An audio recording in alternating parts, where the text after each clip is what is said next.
my friends. On this episode, I am joined by two very special guests, Ulf Schwekendiek and Stephen Puri, co-founders of the Centered app.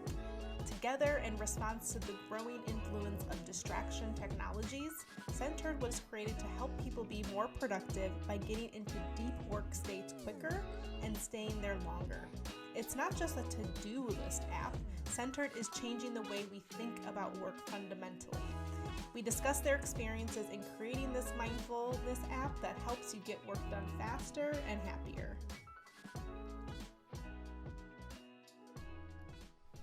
All right. Well, I want to welcome two very special guests today, Ulf and Stephen from Centered app, right? Is that the full name correct. We're using?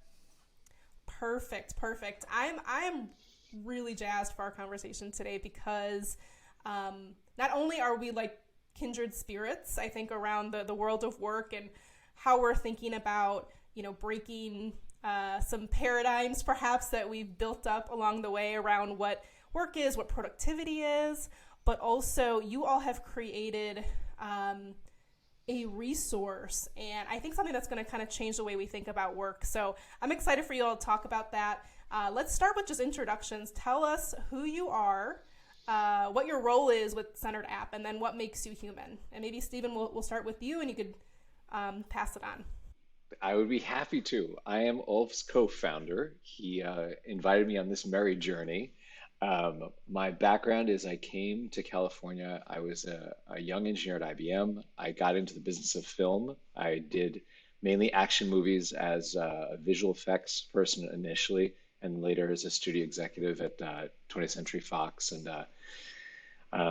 also DreamWorks. And then, I did a lot of soul searching and evolution and cleansed that and got back into tech. And I've been working the past 10 years on startups. Ulf is an old friend of mine and my wife's. And when he had this idea, it was intriguing to me because it felt like it really spoke to a lot of themes that I think there are in the world and things we could help. So he is very persuasive, and I was like, okay, I'm signing up. I'll do it. I love it. And what makes you human? I listen. Love it. What about you, Ulf? Let's hear about you. Yeah, I'm Ulf Schwekendiek. I'm the founder of Centered. We've been on this journey for just shy of 2 years of building software that brings emotion to software and that helps you to get your work done faster and happier.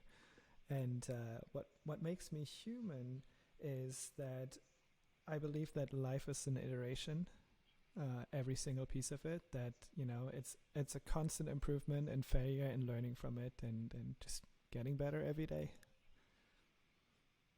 I love that. And like I mentioned earlier, I think what you both have created is it's not just inspiring, but I think it's actually changing the way we think about work. And we're at such a pivot point right now with I'll call it the social contract, that employees are rethinking around what they want out of work and how they want to experience work and what they need. And so maybe Stephen, starting with you, talk a little bit about what Centered app does and what's the originator around the concepts or the theories around things like flow and productivity. I think that it's very sweet of you to call me first twice, but I think this is one that Ulf should really answer because he is the origin of this story. You're very kind, yes, Ulf.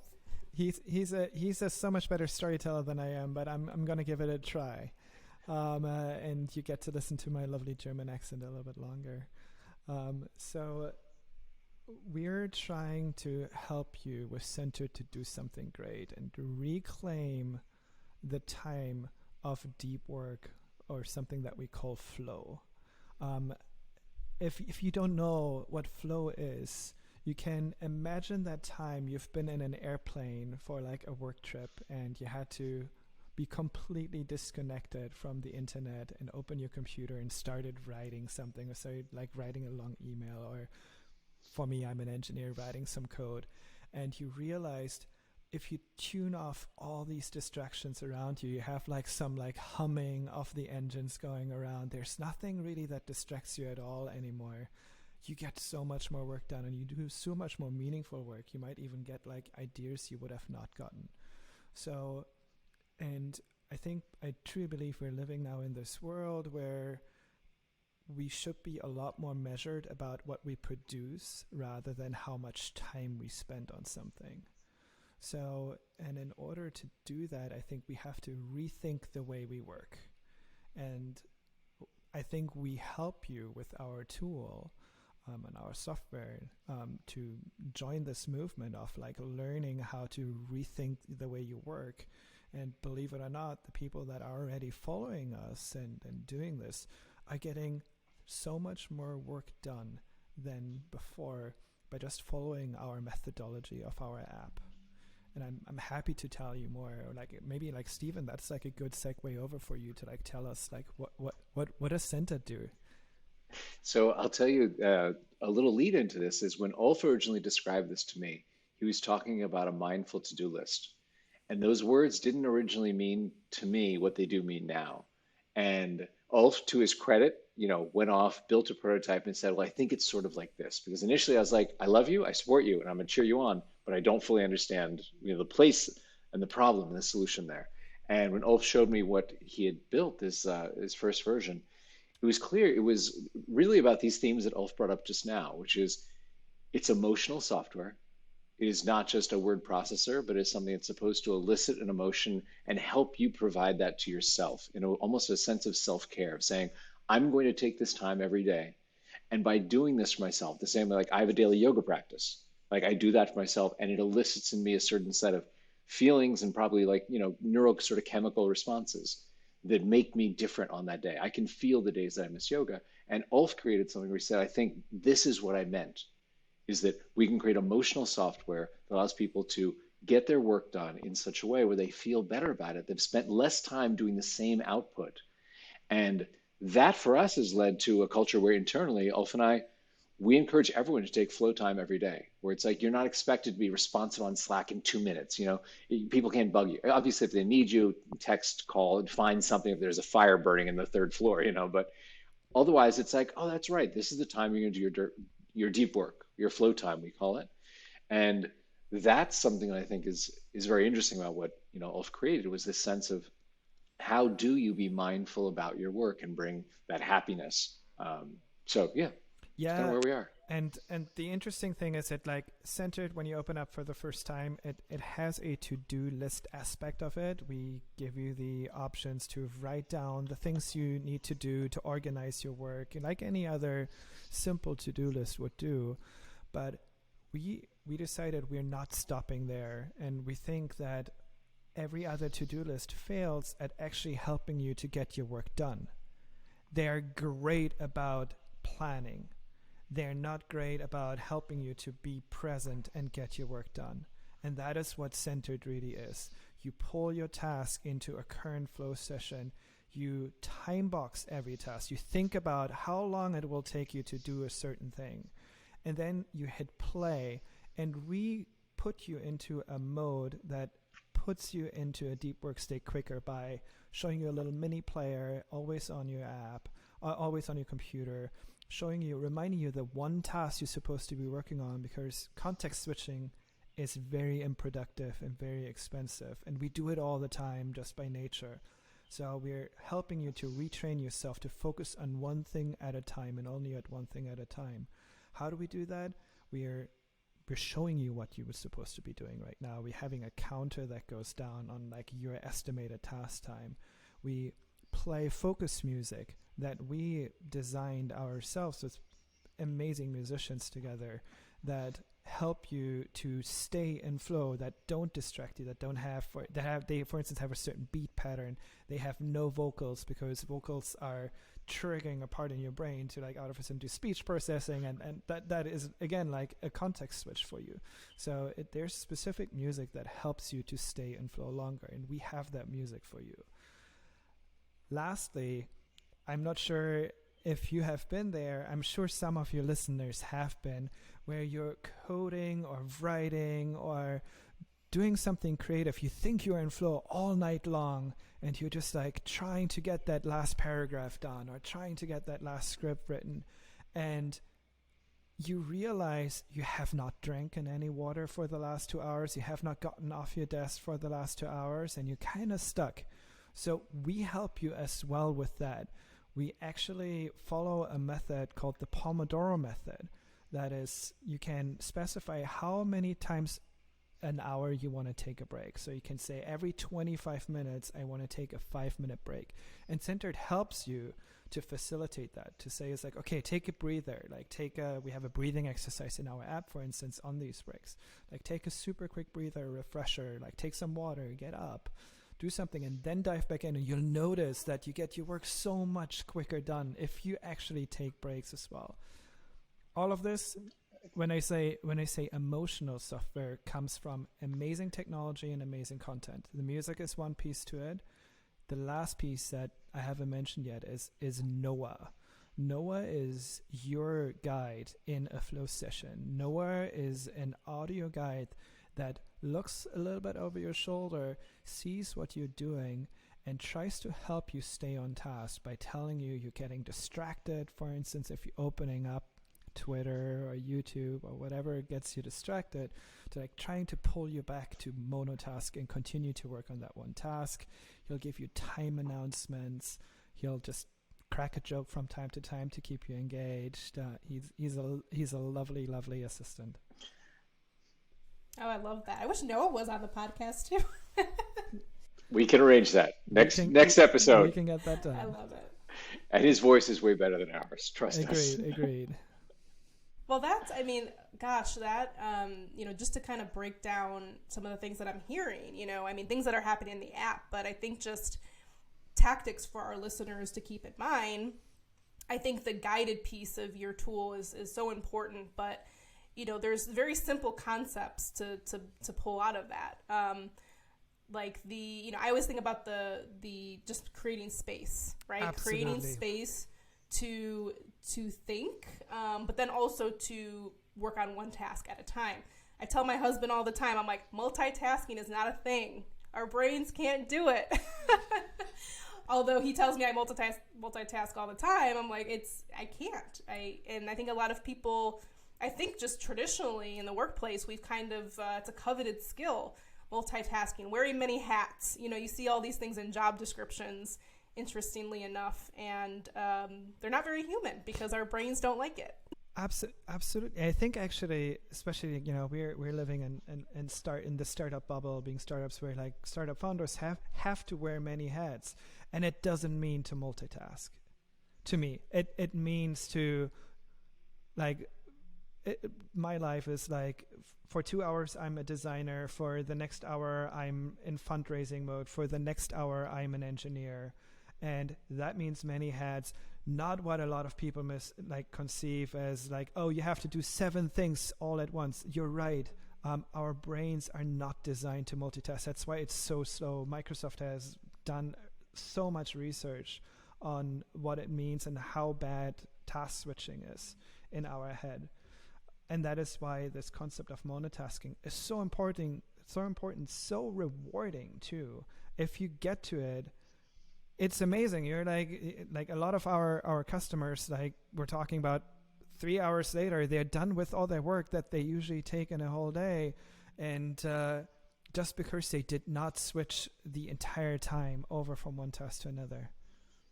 There's one aspect of this that Ulf hasn't touched upon, but I'm going to touch upon it, which is we do believe that we're coming to a different understanding of like what that is to be human and how being human relates to being productive. And we have, some of our teammates are in Europe where there are different understandings of like the rhythms of work, the rhythms of life, when you eat, when you sleep, when you rest, when you see friends. Some are in Canada, some are in Mexico. We have a distributed team. And, when people talk right now about the great resignation and the renegotiation of the employer-employee relationship, people right now are feeling more empowered to say, this is how I'm human. Like maybe I want to be in the office all the time. I crave that sort of interaction. Maybe I don't. Maybe I have children and it's a great thing for me to be around my children, but I'll get my work done. Maybe I'm a digital nomad now. I'm going to work from a different city, each month this year, but it's, I can be sort of geo-agnostic because what I do doesn't require, door-to-door salesman stuff. So toward that end, there is an aspect of humanity that we think is expressing itself. And we hope that our tool is helpful for people as they choose that to say, I can be productive anywhere. And what's interesting is, and this is not going to be a long ramble, but I'm going to wrap it up in a moment. Um, People, when we've shown them this co working product, they very often, when they talk to us about our own product, they reference physical spaces. They say, oh, it feels like I'm in a coffee shop where maybe I'm not talking to other people, I'm not hanging out socially, it's not a party, but I feel connected. I feel the energy of like, there are 10 other people in this coffee shop. There's a screenwriter in that corner. There are two engineers over there. There's some guy working on his lawn mowing website, and that's kind of an interesting thing again about being human, how we understand digital things sometimes through their analog, you know, correlatives. The thing you were talking about a moment ago about internal and external sort of triggers that pull you to multitask or try to multitask. We also help you because a lot of the external sort of pulls come through like Slack and some other apps like that. So we respectfully, if you'd like, we will put your Slack in away mode with a little message saying, hey, I'm in a flow session. So your teammates in your Slack will say, oh, okay, right now I can't bother Steven unless it's really important, because when they message you, they'll be like, hey, I'm in flow. Like this is not a time unless it's super urgent right now for me to respond to you, because that's how quickly you go from like, oh, I'm writing this thing to, well, Ulf has a question, I should answer that. And that leads me down the thing of like, I better go into Google Drive and find those files and send them to Derek and that sort of thing. Absolutely. Yeah, and Ulf, you mentioned earlier, I thought it was, I kind of want to dig into it a little bit because you mentioned about how expensive it is. And I would love to just hear a little bit more about that, because a lot of our listeners are, heads of people, chief people officers, CEOs, founders, and such. And so, I think where sometimes it becomes difficult is like communicating this message to them to say, how do you create systematic ways to get people in flow or in states of mindfulness? So tell us a little about the expensive comment you mentioned earlier, and then talking to business owners, why is this centered is not expensive. Let's be clear. Centered is not. Multitasking is expensive. Multitasking is expensive. Yes, that's what I'm getting at. That the idea of not being in a state of flow and working on many things at once is an expensive. It costs your bottom line, your business, your bottom line. So. Absolutely. So sharing cost, we analyzed our last 2 years of user activity and came up with a number that helps you understand how expensive it is to not monotask. That is 30%. 30% of your work time you could get done. You could get all your work done in average in our user base, like that people who use centered 30% quicker than what it used to take you, or even what you think it takes us. That's how we came up with that number. We looked at people's estimates and then having them use centered. And in average, people get their work even 30% under their estimates done. It's not for every single person, but once you start getting in this mindset of doing just one thing, you'll get it most likely in 30% less time than even you think it is.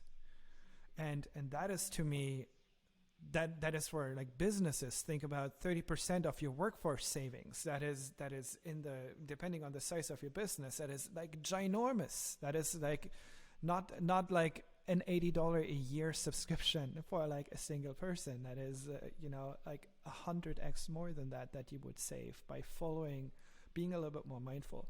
Not to even think about churn of your employees being burned out, especially right now during a time of a lot of people being forced to work from home that not necessarily want to work from home.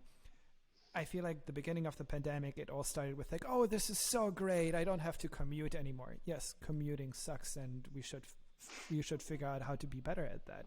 But the key part here is what happened then over the last couple of months is people had nothing else to do and kept on working and kept on working and kept on working, and their work became less and less and less efficient. So what gets you that churn in your company? For like, if you like think about it as a CEO, you're like, you're just overworked and you don't really control that anymore. You can't just say, hey, the office is closed at 6 o'clock. Or like you walk through like your office space and you're like, hey, Stephen, why are you still sitting here at 8 o'clock every night? Please go home. You lost control over that as a leader. So finding even more ways that teach every single person what it means to get work done and what it means to rest and recover is also super important. Yeah, I think there's this idea of lagging and leading indicators of burnout and even productivity, right? Because again, I think we have this really, quite frankly, outdated paradigm of what productivity is. It's 5 days a week. It's 40 hours a week. Yeah. Hours a week. Yeah. all those arbitrary numbers. And so I think now we're seeing this shift of the paradigm to say, let's use outcomes-based leadership. Let's think about the human and how the actual human nervous system and brain works. And being in the office is I think a benefit, but it's also I can now get my work done anywhere. But I have to also have some mindfulness baked into those practices and routines to make sure I'm also considering my whole human when getting things done. So yeah, there's a lot of shifting happening. And so Stephen, and I want to be respectful of your time because I feel like we could just dig into a million different tiny topics here. But we could. I want to dig into one. What makes you human, Angela? Oh, yes. Throwing the question over. What makes me human? I think what makes me human is I don't know everything. I make mistakes. I take a lot of risks. They don't always work. And I have made a lot of mistakes in my life. So I think being human is taking some risks, trying new things, and taking the best of what you learn along the way. I would even go more and say I would celebrate the mistakes that you've made in your lives, because if you think about, and I think it goes well for your listeners too, if you go back and go through the big failures in your life. I'm sorry, I'm German. I can talk directly about negativity that happened in your life. If you think about the really hard parts in your life where you feel like you failed, these are most likely the most formative things that happened to you. And so I think culturally we should talk more about that it's okay to make mistakes, because that's what makes us human, and that's what's making us to improve ourselves much, much more than getting that promotion or whatnot. It's a nice little feeling that you had for a second to get promoted or, whatever it is, sell your company. But the really learning factors that make you a better or a more advanced human is actually about your failure, about your mistakes. Yeah, and I think this ties in nicely because, and I'm glad you asked the question, Stephen, so thank you. Because I think a lot of times we do put ourselves into a box of what should be, what we think, society or the workplace wants us to do. But really for me, my journey has been just trying things and figuring out what works well for me. And I think employees are becoming more and more empowered to do that. To say, you know what, commuting 2 hours doesn't work for me. And I've made the mistake of maybe spending the last 2 years doing that, but now I want to do something different. I'm going to try something new. And maybe that didn't work, but, and you incrementally, I think, get better.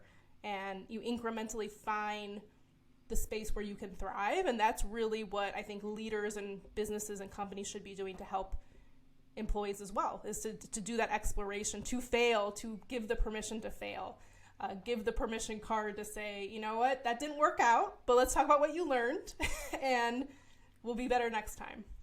You clearly put a lot of energy toward this idea of what it is to be human and how that expresses itself. Was there a particular event or a person that was influential for you? Interesting you asked that question. I am working on my book, and I just recently started a chapter on my parents and the parallels between parenting and leadership. And one of the things that I mentioned, or I kind of opened with, was this realization that My mom was the main breadwinner, so my dad was a stay-at-home dad, very non-traditional, parenting setup. And, when you're a kid, your parents are so, you see them as like the hot shots, right? The big shots. Like whatever they're doing at work, like they're the best at it. They could be an accountant, but they're like a CEO to you. So, my mom would come home and she would just feel defeated every day, and I felt that, like in our family unit, in our small family unit, I felt that. And so I think that had a really big impact on my view of the responsibility of companies to send happier, healthier humans home so they can impact their family unit, societies, communities.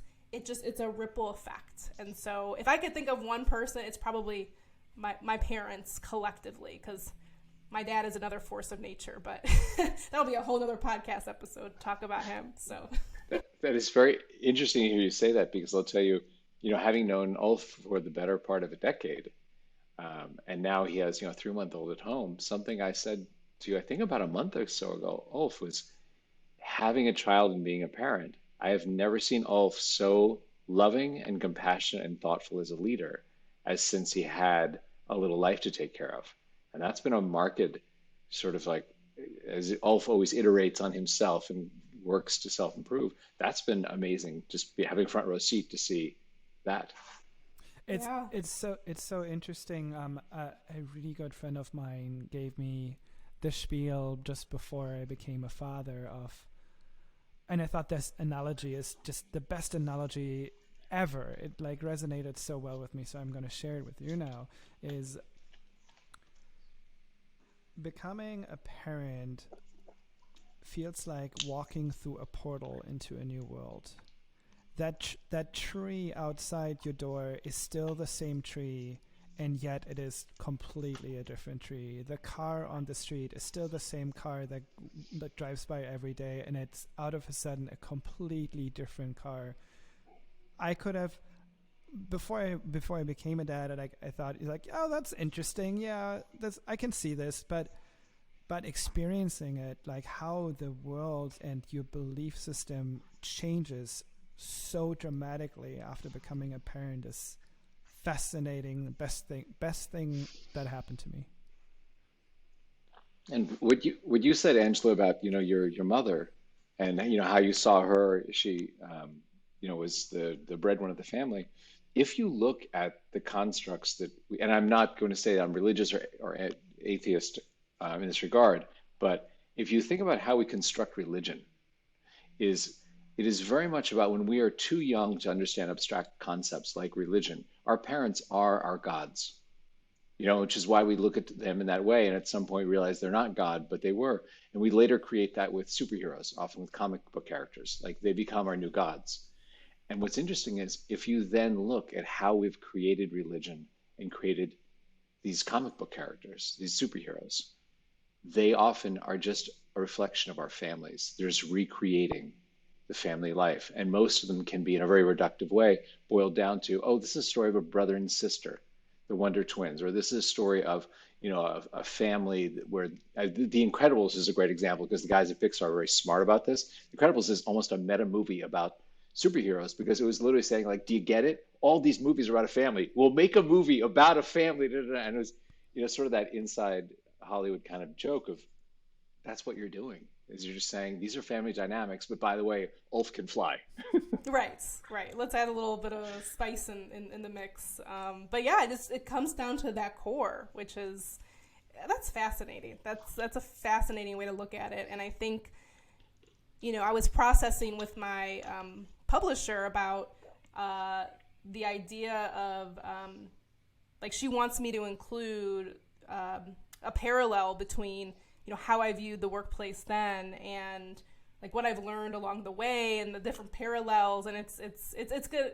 It's been a fascinating self-exploration as a part of the process. So, Angela, I have one last question for you too. Yes.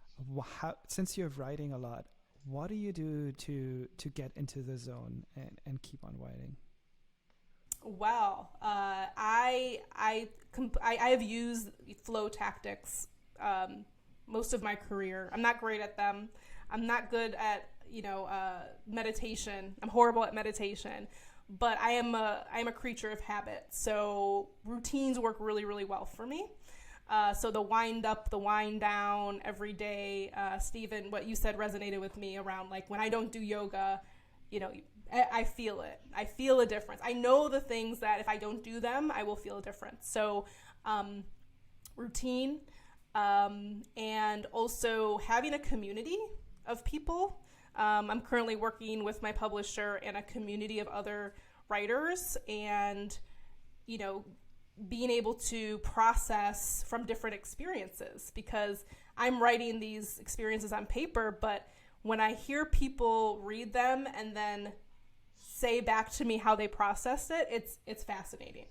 So I think community, routine, but also setting time aside. I'm the type of person who I have to do things one thing at a time, like most people. But I've started to book these like weekly trips where I just like go away and just write. And so those are just a few things that have worked for me. Yeah, it goes so well when you basically put your setting really into account, and like where do you work? How does your desk look like? One thing that we always recommend is, for instance, how scent can like add to your concentration levels. Like when I get into like a deep work session, I put some. Actually, I have a diffuser here, and like put some scents on, like a lavender, for instance, or like a mint, and just like work that Pavlovian brain of mine to like figure out, okay, this is deep work time, and like how another sense can actually trigger that is super interesting. Oh yeah, that's really interesting. The other piece, and anybody who wants to tweet at us and follow us, we can send you one of these, and we'll send you one too. We have these lovely little boxes that fits your phone inside, and there's a little like hole for a charger, and while you work, just put your phone away. So there are so many little tricks to basically, on a very low tech way, to help you to stay focused, and not so that you can do 10 hours of work, so that you can do 7 hours of super meaningful work, and you get probably twice as much done. Well, tell our listeners how they can support, contribute, sign up, your journeys, but also the Centered app. And so where should folks go? Absolutely. So go to center.app. You can download our app. It's a macOS app and a Windows app. Go and install it. Go try it. It's free. You can just start using it. We have a premium version of it as well. If you want to start customizing the app and really get the most out of the app, it is a subscription that we have for $80 a year. So it's, if you again think about like the amount of time you'll save with this and how much happier you feel, it's a fraction of the money you actually spent on your life. So we do that so we do not have to sell any of your data. Your data is 100% private to you. We'll never touch it in any possible way, which is super, super important to us, that it's safe. Again, find us at center.app on any browser of your choice. Same thing, we're Centered App on Twitter. Again, tweet us if you heard it on the podcast and you want one of these boxes. Just let us know. We'll send you one. Angela, it's very sweet of you to say how we could be supported, but really what we're creating is something to support other people to do something great. We talk often about no one is going to write the next great novel scrolling in Instagram, and they're not going to cure cancer learning a viral challenge on TikTok. So we're here to help you to actually do something great with your life rather than just scroll and sell your life to advertisers. Well, I love what you both are doing, and we will make sure to put your info in the show notes, so folks hear it or they see it, they can click on it And thank you both so much. I love this conversation, and I loved your questions for me. I always love when I get questions. So thank you for all your time and all that you do. Thank you so much. It was super fun. It was super fun. Thanks for having us. Thank you.